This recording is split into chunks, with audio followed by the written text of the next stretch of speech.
Hello, everyone. Welcome to another Cointelegraph live stream. I'm Giovanni, your host. Today, we're going to talk about Radix. It's a layer one protocol and development framework designed specifically to serve decentralized finance. Today, I have the pleasure to be joined by the CEO at Radix, Piers Ridyard. How are you doing, Piers? I'm very good. Thank you very much for having me, Giovanni. It's a pleasure. So before we get started with the question, I want to remind our audience that this is an interactive show. So any question that come to your mind regarding this interesting project, the Radix, just write them in the comments in the chat, and we are going to ask Piers to reply to those questions directly. So also don't forget to like the video and subscribe to our channel. And so let's get started. So Piers, first of all, let's talk about Radix in general. So a lot of people don't know what this project is about. So how does the Radix protocol work, and what kind of problems in the DeFi space is it's aiming to solve? Sure, absolutely. So Radix is a layer one protocol, just a term that people use for things like the Bitcoin ledger or the Ethereum ledger or the Solana ledger or whatever. Like that's a layer one protocol. But Radix is a layer one protocol built specifically to serve decentralized finance, which is why we like to say it's layer one DeFi done right. Radix is the only decentralized ledger where developers will be able to build quickly without the constant threat of exploits and hacks, where every improvement will be rewarded and where scale will never be a bottleneck. And this comes down to the three key things that we're delivering. The first is a 10x in developer DeFi productivity.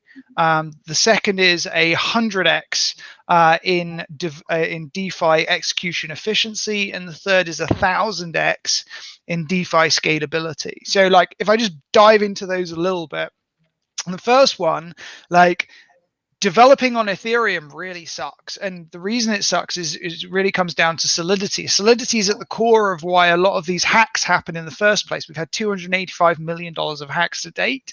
And Ethereum's solidity language that actually all of the other layer ones are also using is to blame for a large number of these hacks. And so developers spend about 90% of their time on security rather than innovation. And so we wanted to reverse that with Radix by creating a developer environment that would 10x the productivity of developers. The second is this idea that Ethereum isn't scalable, isn't just because of its consensus, it's also because its execution environment. The Ethereum virtual machine is like super slow, one of the biggest bottlenecks on the Ethereum network, and is in turn one of the biggest bottlenecks on most layer one projects apart from Radix that are actually just adopted the EVM. And so what we've done is we've created something called the Radix engine, which 100x is the execution efficiency versus the EVM. And the last is this massively scalable system of consensus that we've created that allows us to bring more than 1,000x scalability to decentralized finance without breaking this really important idea of composability, which is this ability to be able to compose together lots of applications all at the same time and have it atomically created or fail, which is actually driving huge amounts of DeFi liquidity today. And unfortunately, everyone else's approach breaks this really important aspect of DeFi scalability. So in summary, a public ledger built specifically for all of the problems that are currently faced by decentralized finance, delivering 10x developer productivity, 100x DeFi execution efficiency, and 1,000x DeFi scalability. Okay, that sounds awesome. So let's try now to break down a little bit all the stuff that you just said, because there is a lot to unpack here. As we know, DeFi still has a lot of issues to deal with to make it ready for mainstream adoption. And I guess Radix is aiming to play an important role in this process of bringing DeFi to the mainstream. So let's try to unpack this project a little bit more. So you were mentioning Ethereum as having a series of problems. One of these problems is the high transaction fees that we experience on Ethereum, on the Ethereum network, and that are still a major issue that are limiting the accessibility of the DeFi ecosystem. So how would Radix address this problem of high transaction fees on the Ethereum network? Yeah, so it's a really interesting problem. Like, it all comes down to congestion. So the way that Ethereum works is that you pay a transaction fee as a bid on getting the network to execute it. And this has two problems. The first is the number of people who are trying to get executions done. And then the second is like how difficult those executions are to do. So like this comes down to those two things I was talking about, right? 100x execution efficiency and 1000x scalability. If you can make it easier for the nodes to execute, you can get more executions, which means you can get more DeFi happening just for the same computational effort. And the second is you massively increase the scalability of the network. So Radix created its own consensus algorithm called Cerberus, which is a cross-shard consensus algorithm, which allows linear scalability, which means as you add more nodes to the network, you can increase the total throughput of the network. So you get rid of this congestion issue, which is that congestion happens when there is more people who want to do something on the network is able to process. So Radix is both increasing the amount the network is able to process and the speed at which it can process things. And so once you get rid of those congestion issues, the cost of fees come down radically, because suddenly you're not bidding against other people, you're not competing against other people to get your transaction in a block. Instead, there's always space for you to be able to execute, which means that the cost of execution, the cost of using the networks, comes a lot closer to the actual economic cost that it is for the node runners to be running these processing these transactions and executing state. So what Radix is basically doing is creating a larger amount of capacity, so that you have, think of it as a multi-lane highway. You can get a lot more cars down it, and you increase the speed limit so that you can get more cars faster down it. And that is essentially how we solve this issue of congestion that is being faced by the Ethereum network today. Mm-hmm. Great. So I see that we already have some engagement from the audience. That's great. We see some questions coming up. For example, Hermes Radvocado is asking to you, Piers, do you think EVM apps go mainstream if they manage to scale them, or do you think the buildability aspect will not allow that? It's a really interesting question. So basically he's saying, like, if I've written something in Solidity, if we get rid of the scale problem, because Solidity compiles down into the Ethereum virtual machine, and then the Ethereum virtual machine is what executes it on top of the public ledger. So if we get rid of the scalability problem in Ethereum, are EVM applications still going to be able to go mainstream? And like, the answer to it is nuanced. Like, with the Radix engine, our execution environment isn't the same as Ethereum. So there's this concept in Ethereum called Turing completeness, which basically means that it can execute any program that you want, as long as you pay enough gas. Now that sounds good, but for critical systems, you often don't want Turing completeness. What you want is you want to be able to define all the states a system can be in, and make sure that it can't get into error states, or it's very hard to get into error states. This is what you do when you're building high criticality systems. So if you're building a nuclear control system, you don't use a bunch of nested ifs. You instead define the several states the system is allowed to be in, and it can only transition to those states, and it can't go into an error state. And if you're building, a matching engine on the New York Stock Exchange, you do the same thing. You use this thing called a finite state machine. And Radix's language, Scrypto, compiles down to these programmable state machines, which means that it's able to execute a lot faster, but also much, much more securely.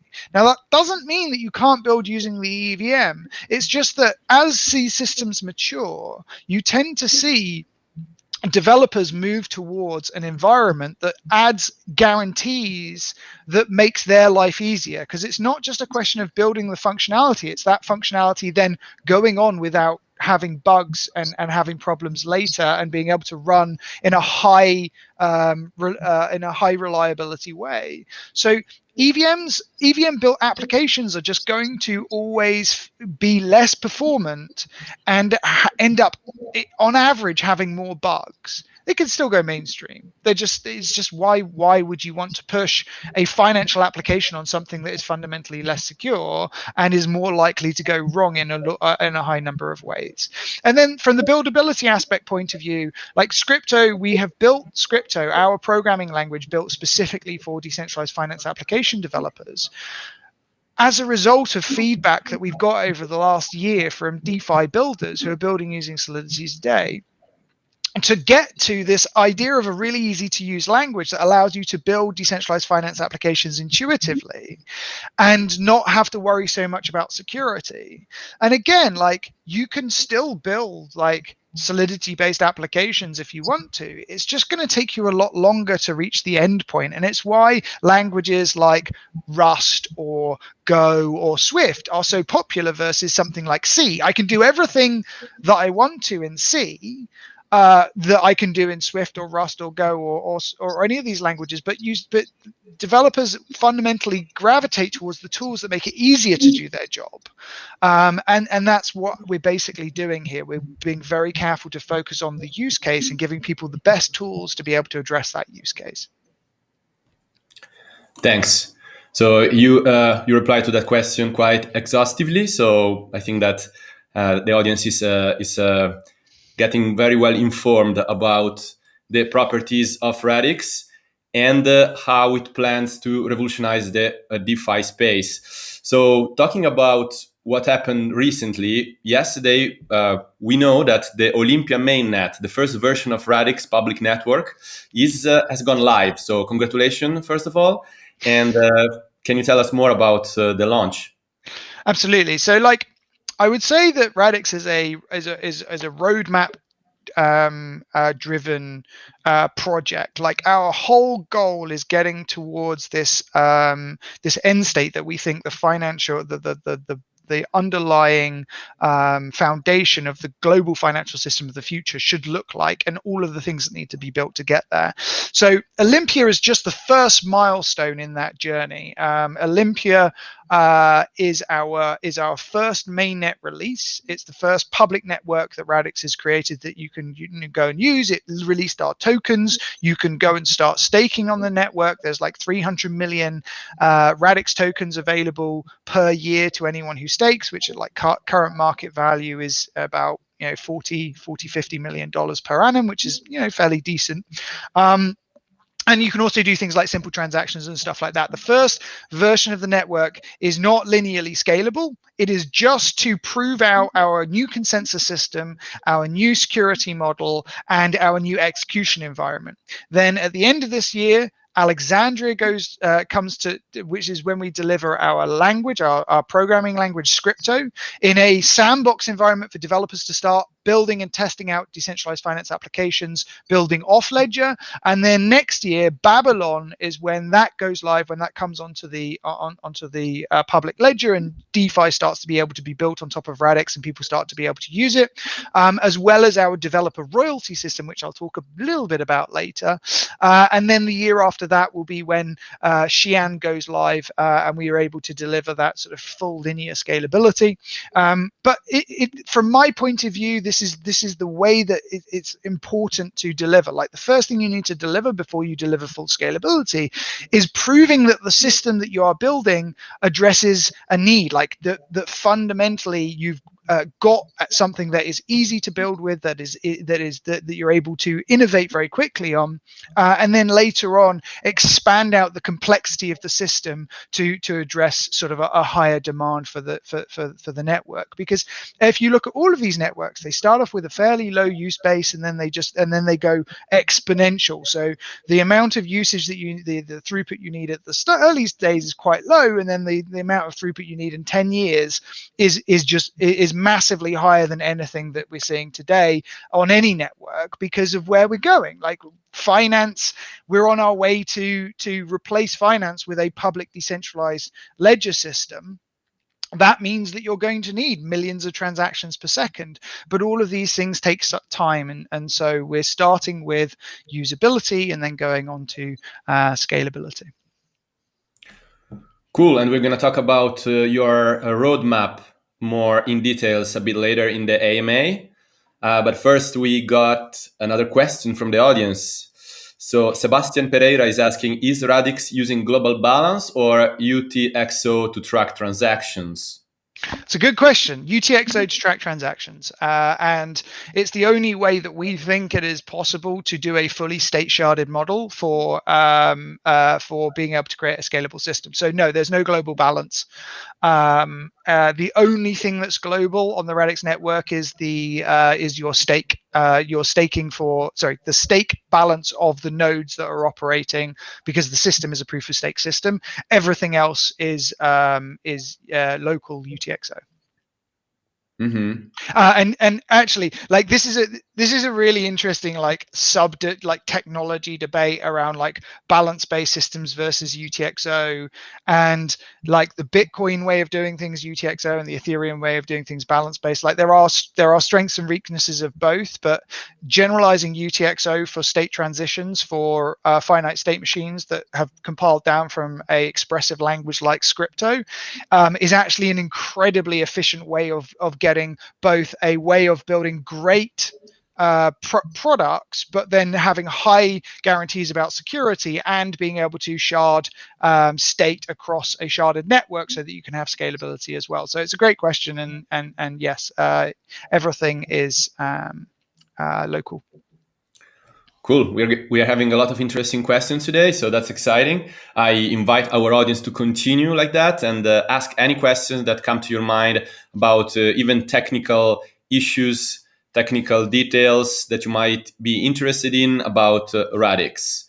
So my following question is actually less of a technical one, but more related to this security aspect that Radix is planning to solve. So we know that the DeFi it's less of a technical one, but let me ask you a really technical question. How do you do security? Go on, sorry.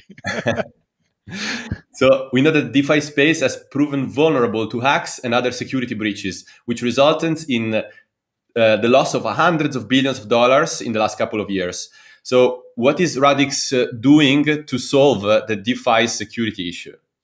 Right, which I'll try and keep nice and high level. So the issue with decentralized finance security is really to do with how Solidity forces you. So really simple. Let's start from further back. Solidity, the language that was created by the Ethereum Foundation for building smart contracts on top of Ethereum. The approach that they took is they were like, we're not sure what this language is going to be used for. We don't know what the use case, like what the killer application for public ledgers is back in 2014 when they were building the language. So what we're going to choose is we're going to choose a language that is as close to the most popular programming language in the world, which is JavaScript. And so they went, right, we're going to take JavaScript because what we want is we want people to find this really easy to pick up and to have the biggest pool of developers possible for this. So but then as they were adapting it, they were realizing that, well, it couldn't be like actual JavaScript. It had to be like this weird changed version of JavaScript called Solidity that was basically had to have lots of extra concepts inside of it and couldn't have all of the functionality of JavaScript. So, and then they had to change how the language worked. And so it's not actually JavaScript, but the syntax is kind of like JavaScript.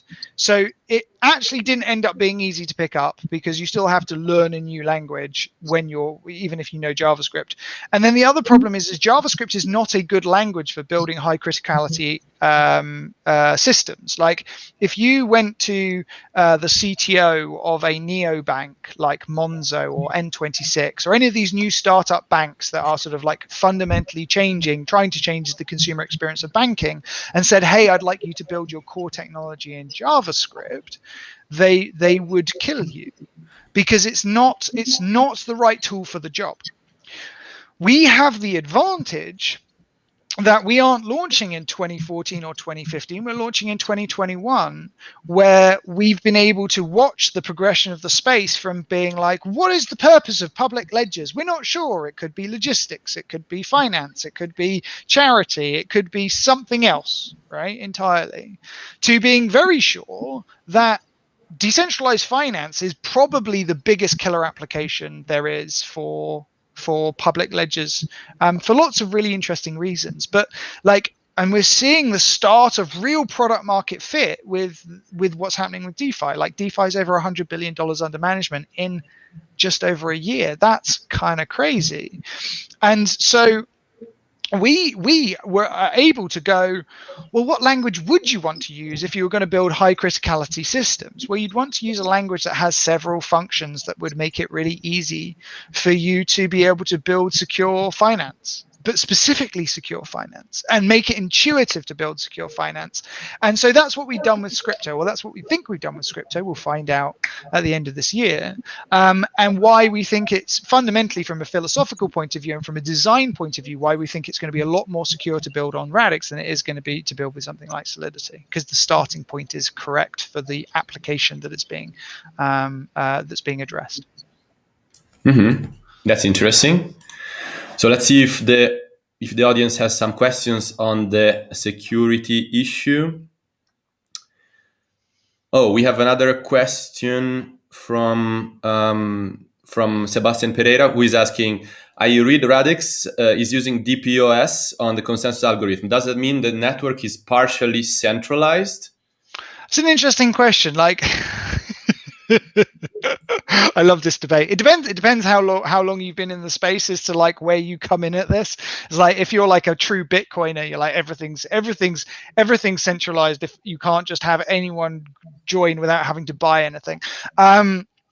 So we chose DPoS, but it's not DPoS in the way that things like EOS do it. You can, to be a node runner, you can stake to your own node, or you can opt for your node to be able to have stake delegated to it as well. And in Olympia, it's the top 100 nodes by stake weight that get included in the consensus rounds, which means that they're the ones that earn the fees, and they get shared between the node runner and the people who are delegating to that node runner. And the node isn't actually under control of the stake that has been delegated to it. A person can just unstake and choose a different node if they want to. And the only way that they could end up losing money is if the node that they were staking to was dishonest and it got slashed. In terms of centralization, Radix is like on our roadmap, we have essentially unlimited nodes that can join the network. But the first version of the network is limited to 100 in the consensus rounds. That doesn't mean that there has to be a limit of 100 running on the network. And it's quite easy to change, to undelegate from your one node and redelegate to another. I think that that's the right balance for the first version of the network, because sharding is actually a really complicated thing to do in terms of making sure that your state model, your security model, and your Sybil model all work together. So we're starting with this as just a way of making sure, like, test the things that you want to make sure are working well, validate them, and then add the next layer of complexity on top. And that's essentially what's going to happen over the next, sort of year to 2 years. But no, I don't think it particularly causes centralization. I think what's more worrying is things like concentration of stake, which is a difficult problem, like with all proof of stake systems, and you end up getting plutocracies if you do governance wrong, and that's like a huge topic in itself. But yeah, these are all questions that we are careful to debate internally. We do want to make sure that the system is as decentralized as possible, but we understand that fundamentally you have to make practical decisions to make sure that the system works for the use cases that it's addressing as well. So there's always those balances between like ideal system state and practical to sort of get to market state. And I think that we're hitting the right balances on that at each stage. Mm-hmm. Yeah, that's interesting. I feel that sometimes this concept of decentralization becomes a little bit of an idealistic debate, and sometimes people should pay more attention to the use case instead of following this ideal vision of perfect decentralization, which is quite hard to realize in practice, I would say. I do think it's something you shouldn't stop working towards, though. Like fundamentally, these public ledgers, we want Radix to be the foundation of the global financial system. If you want a network to be a public good essential to the world, then you have to think about it from the point of view of, I'm going to use a word that one of my developers hates, my team hates me using, which is anti-fragility, because I use it in the wrong way. But like, you want these systems to be anti-fragile. You want these systems to be able to be resilient as much as possible, and decentralization massively improves resilience. And so I do think like working towards like the ideal state as much as you can is a good thing, but you have to make sure that you're making practical decisions along the way, because if you're building for the perfect end state, but doing so means that you never launch or you never actually produce anything, then you never end up getting there, and something else ends up winning the debate that may be even worse. So like fundamentally, perfect decentralization is really difficult to achieve. It doesn't mean that we aren't trying to work towards it, but we aren't doing it at the expense of not actually delivering something that we think the market needs today, under how we are right now. Yeah, it sounds like a quite wise approach. But my following question is actually related to this issue of decentralization, because as you said, I mean, decentralization is what we are striving for. Still, there is also a problem of regulation. So the decentralized space, the DeFi space, is still highly unregulated. But not long ago, we have been witnessing some movements that are kind of hinting at stricter regulation coming soon. So the Financial Action Task Force recently published new guidelines that, if implemented, will require decentralized protocols to implement KYC and AML procedures. So the Financial Action Task Force is some sort of international task force that ensure KYC and AML procedures are implemented within financial institutions. So what is your stance towards more stringent regulation being imposed on the DeFi ecosystem? And do you think it's even possible for a decentralized protocol to implement these KYC and AML procedures? Really good questions. So the starting point for me is that permissionlessness of these public ledgers is paramount. And the reason that it's paramount is because the speed of innovation that is possible as a result of having a permissionless sandbox to try things out has resulted in more innovation in the last 12 months in the DeFi space than the financial sector has managed in the last 50 years. And that is amazing. And that is going to result in huge amounts of consumer benefit. That is going to result in better capital products that provide higher yields, that are safer. Now, there's a bunch of stuff that happens in between that also is important, like people having hacks and bugs and rug pulls and all this kind of stuff. That's important because it teaches people how to build better, more robust systems. Like for exactly the same reason that open source software is more secure than proprietary software, because it's been attacked. It's available for people to play around with it and have a go. And that's how resilience is built. And that's how we're going to build resilience in the financial system as well. Regulation does not in and itself create better financial products. In fact, it has fundamentally stopped innovation in the space for a very long time because regulators are terrified about the potential of loss of funds, right? So I think the permissionlessness of these systems is really important for creating that sandbox for people to play around and have a go and create these innovations. And I think that a lot of the regulators are looking at it and going, well, the consumer benefit is massively outweighing the consumer costs right now. Although, you know, there are politicians like Elizabeth Warren who are sort of fundamentally having a go, which is problematic as soon as you get these people soapboxing. However, to be able to get the next wave of money into decentralized finance, there is this idea of, it's not even a question of the financial protocols need to be regulated because if they're not, it's a problem. It's that there's a business reason that they need to be regulated to be able to offer regulation systems in there, because the potential clients, you know, funds and even just normal businesses can't that can't reason about the counterparties that they're dealing with, can't use DeFi. People like, it's not that there aren't funds out there going, wow, I'd really like to use Aave. There's loads of funds going like, I'd really like to use Aave. 10%, 15% per annum on my stablecoin. Yes, please, that sounds great. And then can't use it because their council looks at Aave and goes, these are pools of funds that we have no idea who the counterparty is. So like, how can we put money in there? Because when we get it out, we have no idea who we've got the money from. It's a smart contract that's my counterparty, not an individual.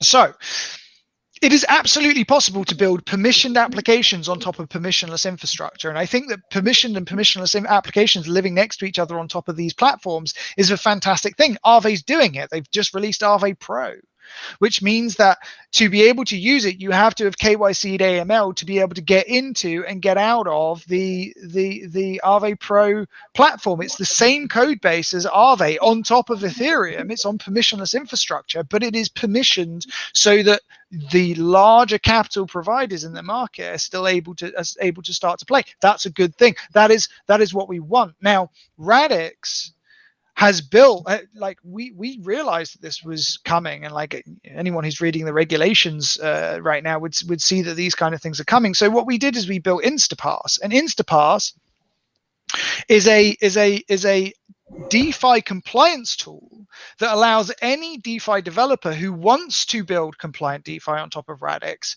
to integrate this Instapass into their DeFi application, which allows them to be AML KYC compliant without having to build an entire regulatory stack themselves. And from the user's point of view, means that the user only has to do their AML KYC once and then can access many applications that are integrating the same stack on the Radix platform.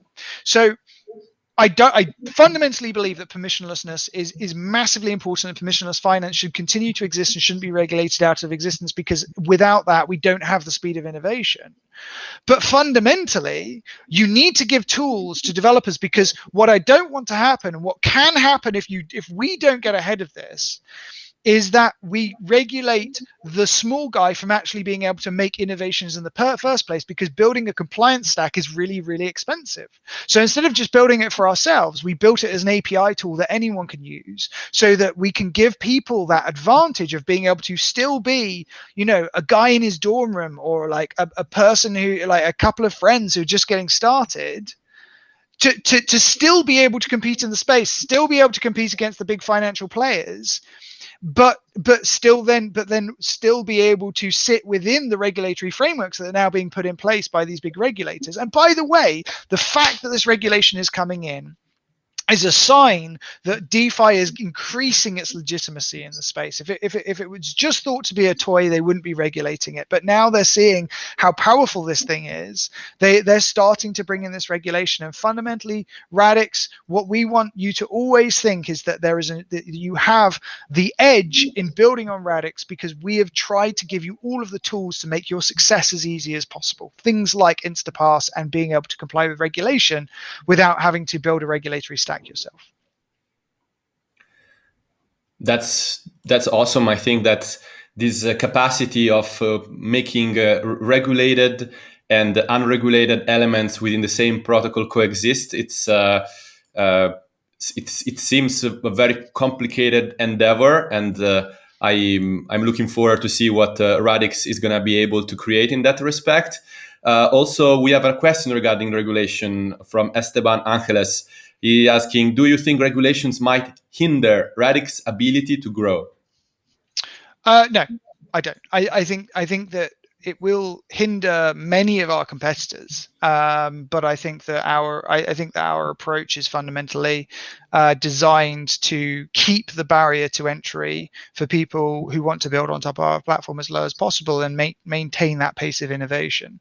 There's another question here, which is Radix's GDPR compliant framework. Like, yes, the Instapass service is GDPR compliant. Like, we built everything within the European Union. We've done everything according to the data rules that the European Union stipulates under GDPR guidelines, and like, that was complicated, but we made it work. And so that was a really interesting piece of work as well. So yeah. Okay, and actually, my following question is also related to regulation, to the way these protocols are kind of engaging with established business practices. So in a move to stifle competition, Uniswap recently used a business license, effectively restricting the usage of its code. So before it was an open one, now it's not that open anymore, because they want to prevent something like SushiSwap to come up again. So in case more DeFi protocols will acquire similar licenses that effectively prevent their code to be used, so don't you think that the openness and the collaborativeness of the DeFi ecosystem will be undermined? And what is Radix stance towards this issue regarding business licenses?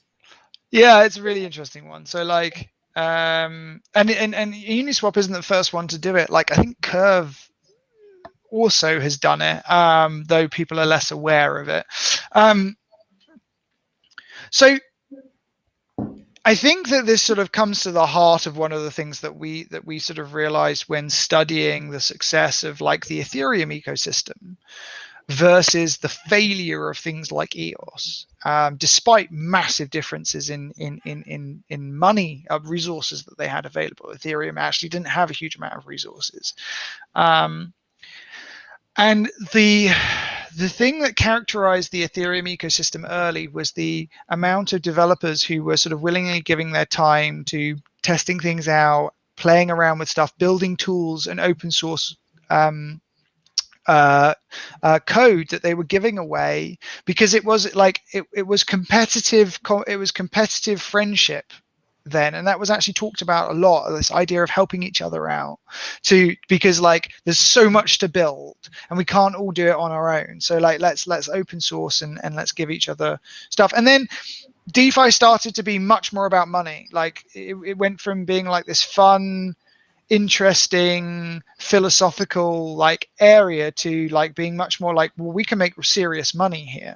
And that's a good thing. That's a good, sensible transition. From some points of view, it became less fun for the sort of like the community developer though, because suddenly it wasn't so much just like helping each other out and doing some experiments. It's like my piece of code might make someone else extremely wealthy, and I don't see any of that. Like and in things like public ledgers, like you can't just you can't be proprietary code and have people trust you. You have to be open source. So there's this intense difference between open source or at least open review code and not having people just like massively profit off you without you getting money. So Radix basically went, what if we can make this better? Because all of the people who build the tools that make it possible to build decentralized finance applications, they're immensely important to the success of the ecosystem. So what if we built on the Radix ledger, we built this concept of a GitHub-like repo of libraries that have royalties attached to it, and that we built the royalties so deeply into the ledger that's actually part of the fee system. Right? So now on Radix, if you build a great component or library that could be included into a decentralized finance application, that component, when it gets integrated into the decentralized finance application on top of the Radix ledger, a royalty comes from that to the developer. If they choose to create a royalties come to the developer every time that is instantiated or used, or depending on how you want to set up the system. And we think this is really important because there's a difference between people who just want to implement stuff and people who want to build businesses on the code that's available. And you see that in the traditional space as well. Like the people who build things like Spotify or TransferWise it built on a huge number of libraries built by other people. All they did is they stitched together in a certain way to create their business. And so what Radix has done has created this system of developer royalties that flow directly from the use of the systems on top of our platform, platform so that there is an incentive to continue to be a member of the Radix ecosystem, to continue to contribute to the Radix ecosystem. Because if the Radix ecosystem is successful and what you create is useful, then you will get rewarded for that. You will get paid for that, but based in proportion to how successful or useful the thing you create is, which creates a marketplace between people who just want to like build code for a weekend, like play around with things, or like actually just build tools for people, and people who want to build systems that have customers and that have to deal with customer support and community management and all of that extra sort of like stuff that is complicated and difficult on top of just building code.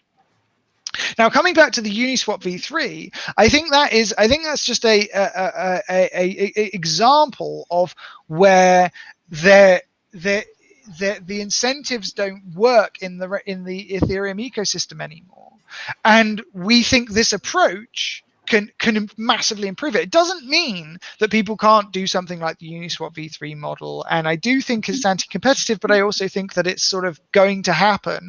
We're not trying to step inside that. We're just saying here's a marketplace that allows the community to pay back or pay it forwards for people who are helpful, that are people who are useful within the Radix ecosystem to help people build great decentralized finance applications. And we think that can create a fantastic feedback loop between decentralized finance applications as developers and people who want to build businesses on these systems, and people who are just like in the community for the fun and the code and just want to like build shit but don't really want to build massive products on top of it. Cool. So that sounds like an exciting method to make developers stick around and build some sort of loyalty to the Radix ecosystem. Also, I think an important point here to discuss is the interoperability issue. So, as we know, the interoperability is one of the main features of DeFi, one of the most exciting aspects of DeFi. So we have a question from the audience. Who is asking, how is Radix bringing or improving interoperability within the DeFi world? That's a really interesting question. So interoperability can be defined at like lots of different levels. Like, do you mean interoperability between decentralized finance applications, or do you mean interoperability between ledgers, or do you mean interoperability between traditional finance and decentralized finance, or new finance, whatever we want to call it? Radix has several approaches to all of those. So like interoperability between decentralized finance applications, we have this concept of components and blueprints that allow that push towards a much more standardization of the ways in which you build decentralized finance applications. It's not prescriptive and saying this is how you should, but if a standard emerges, it means that it gets adopted much more quickly in our ecosystem, which we think will mean that you have financial applications, that decentralized finance applications, that are much easier to compose together. A lot of people don't realize this, but composing together Uniswap and Aave and Compound and MakerDAO is actually quite difficult. Like the interfaces are not the same. There's no real standardization of it. So like actually from a developer's point of view or a user's point of view, it still sucks a little bit. Radix blueprint component catalog system is likely to make that interoperability a lot better, so making it easy for these decentralized finance applications to talk to each other and work with each other. Next level up, interoperability between ledgers. There's lots of ways to do this. We're starting with something called InstaBridge, which is just a way of bringing tokens and coins from other ledgers onto the Radix ledger. You can think of it as like Ren's version of wrapped BTC, but for many more tokens. That's being launched next week for the EXRD to XRD bridge, but will be expanded out to many more tokens beyond that over the next few months. Next level above that, like these idea of permissionless bridges that allow calling. So like a good example is something like Near's Rainbow Bridge on Ethereum, between Ethereum and Near. That starts to get a bit more complicated, but it's trying to bring these two ledgers closer together so that you can make calls out from for example, the Radix system to the Ethereum system, get the state back and then bring it back. That is going to take a bit more time to develop, but it's something that if the ecosystem and if the users need it, if there's good reasons to build it, then we will make sure that that happens early in the roadmap.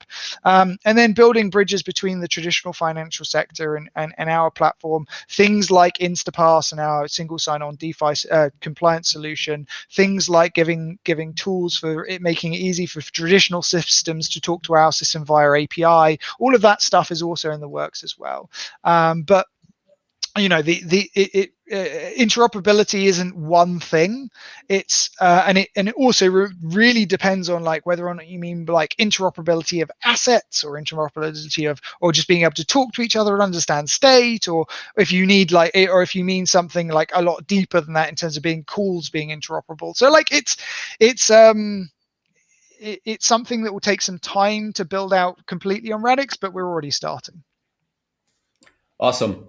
So I think it's a good time to start wrapping things up. So I mean, there are a lot of other aspects to discuss much more in depth. Unfortunately, we don't have enough time now to cover all those, but I invite people, if they are curious about Radix, to check out the website, which I believe is radixdlt.com. That's right. radixdlt.com, radixdlt.com. Right. I think we got it also in the description below. No, we don't. But yeah, that was the address. So. And also come join our Telegram community. It's awesome. There's loads of amazing people there. Come learn about Radix. Come join our Twitter. There's lots of news that comes out on Twitter that's breaking. So like that's where you want to be. And Discord, if you're a developer and you want to get a bit more technical, that's where all of the team that can answer your more technical questions like running nodes and stuff like that are living as well. Awesome. So Piers, do you have any more things that our audience need to know about Radix that you want to let them know as a closing remark? Sure. So we've launched our mainnet. We're going through what's a 2-week bootstrapping period, and then after that 2-week bootstrapping period, the staking rewards start. If you want to come and stake to secure the network and get part of the 300 million XRD that are available for people who are staking on the network, now is a good time to start getting involved. Start at our website, start in our community, and they'll help you out. Super easy to stake on the Radix network. You can just use our desktop wallet to do that, which is also compatible with hardware wallets. And like just generally, like if this sounds cool and you're not completely convinced, like come ask questions in our community. There's lots of really cool people. I saw some questions around, you know, what about you versus Cardano? What about you versus Polkadot? Like what about you versus Ethereum 2.0? Like these are great questions. Come ask them. We've done lots of conversations around this. There's lots of great resources available for that. So like, yeah, come get involved. I'd love to see you in the community at some point. Yeah, actually, I was very excited to see so much involvement in the discussion. Thanks a lot to everyone watching and for the great question. It was super interesting. Thank you, Piers, to come on our show today with us. And looking forward to follow your project further. I'm Giovanni, your host. And don't forget to like the video and subscribe to our channel. See you next time. Thank you very much, Giovanni.